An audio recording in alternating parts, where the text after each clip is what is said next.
சென்று நாம் விரும்பும் அந்த விஷயத்தை தொட்டு பார்க்க முடியும்.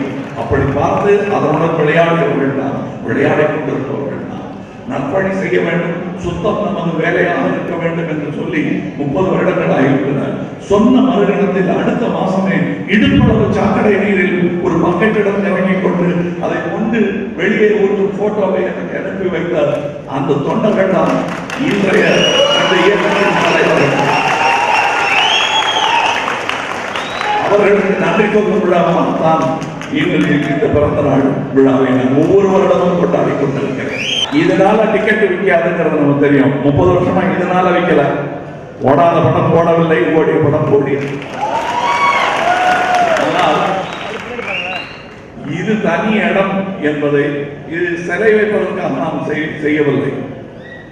நாம் செய்தோம் என்ற பெருமையை தவிர வேறு நமக்கு இதில் வேறு ஒன்றுமே இல்லை. இன்னும் சொல்ல போனால் இங்கே பத்திரிகை ஊடகங்கள் இருக்கின்றன. ஒரு பெற்றோரின் பெருந்தன்மையுடன் பெருமிதத்துடன் சொல்லிக் கொள்கிறேன். எனது பெருமையாக நினைக்கல்ல, இதே மேடையில் இதே ரசிகர்களுக்காக ஜெயகாந்தன் போன்றவர்கள் வந்து அமர்ந்து உங்களுடன் பேசியிருக்கிறார். அவர் சிறுபான்மையினர்களை பற்றி எல்லாம் எப்படி பேசுவார், ஏன் கொஞ்சம் தவறு செய்யக்கூடும் இவர்கள் என்ற சந்தேகம் இருந்தாலே எப்படி சாடுவார் என்பதெல்லாம் ஊருக்கே தெரியும். அவருக்கு வந்து அமைதியாக உங்களை பார்த்து கண்கலங்க உங்களை பாராட்டி விட்டு சென்றார் என்பதுதான் உங்களுக்கெல்லாம் முன்பே கிடைத்த மெடல். அந்த மெடல், அந்த சர்டிபிகேட் எல்லாம் இன்று மாண்புமிகு பிரதம மந்திரியிடமிருந்து உங்களுக்கு கிடைத்திருக்கிறது. இது என் பெயரை குறிப்பிட்டிருக்கிறார்கள். ஏன்னா டக்குன்னு அத்தனை பேரையும் சொல்ல முடியாது இல்லையா, அதுக்காக என் பெயரை அதை மாத்திரம் ஞாபகம் வச்சுக்கோங்க. என் பெயர் அங்கே சொல்லப்படும் போதெல்லாம் என்னைத்தான் சொல்லுகிறார்கள் என்று நீங்கள் நினைக்க வேண்டும்.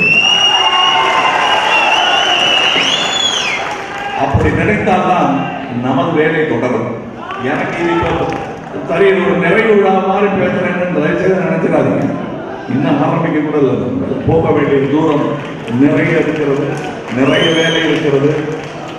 இன்னும் நம் ஊடகங்களும் கலையில் பெருகி வளர்ந்து கொண்டிருக்கின்றது. செய்தியும் பொழுதுபோக்கும் கூட பார்க்கும் நேரம் வந்துவிட்டது. இப்பொழுது வெவ்வேறு ஊடகங்கள் ஒன்றாக கலந்து வெவ்வேறு அரங்கத்தில் அரங்கேறும் புதிய நூதன விஞ்ஞானம் 20 வருடத்துக்கு முன்னால் வரும் என்பதை உங்களிடம் சொல்லி இருக்கிறேன். அதற்கு ஆயத்தப்பட்டும் இருக்கிறோம் நாம் என்பது உங்களுக்கு தெரியும். மாதம் முடிந்த வரையெல்லாம் நாம் 500 பேராக எப்படி பேச முடிகிறது என்பது நமக்கு தெரியும். ஸ்கைப்பின் மூலம் பேச தொடங்கிய முதல் தனி கூட்டமாக இருந்திருப்போம் நாம். ஒரே நேரத்தில் 35,000 பேருடன் எல்லாம் நான் பேசி இருக்கிறேன். அப்படி விஞ்ஞானத்தையும் மெய்ஞானத்தையும் உணர்ந்தவர்கள் நாம். அது எங்கோ கோவில்களிலும் கோபுரங்களிலும் யூனிவர்சிட்டிகளிலும் உள்ளே இருப்பதாக நினைக்கிறார்கள். நான் குப்பை மேட்டில் கூட ஞானம் பொறுக்கும் கெட்டிக்காரர்கள் என்பதை இன்று நிரூபித்துக் கொண்டிருக்கிறோம். குப்பை மேட்டில் பொறுக்கி எடுத்த ஞானம்தான் நமக்கு பாராட்டாக வருகிறது என்பதை புரிந்து கொள்ளுங்கள். உங்களிடம் ஒவ்வொரு வருடமும் நான் சொல்லும் வார்த்தைகளை விட இன்று குதூகலமாக இருக்கும். விருந்தாளிகள் வந்திருக்கிறார்கள். விமர்சனங்களை பிறகு பார்த்துக் கொள்ளலாம். இன்னும் சொல்ல வேண்டியது நிறைய இருக்கிறது. நாம் நிறைய சொல்ல வேண்டியிருக்கிறது, நிறைய பேச வேண்டியிருக்கிறது. நிறைய பணிகளும் உங்களுக்கு காத்திருக்கின்றன. வழக்கமாக நாம் செய்து முடிக்கும் மேடையில் செய்து முடிக்கும் பணிகளை எல்லாம் இன்று செய்ய முடியவில்லை. காரணம், வந்திருந்த விருந்தினர்களுக்கு நீங்கள் யார் என்பதை அறிமுகப்படுத்த கடமைப்பட்டிருந்தேன். அதனால் பாதியை சொல்லி முடித்திருக்கிறேன். மீதியை உங்கள் செயல்கள் சொல்லட்டும் என்பதை சொல்லிக்கொண்டு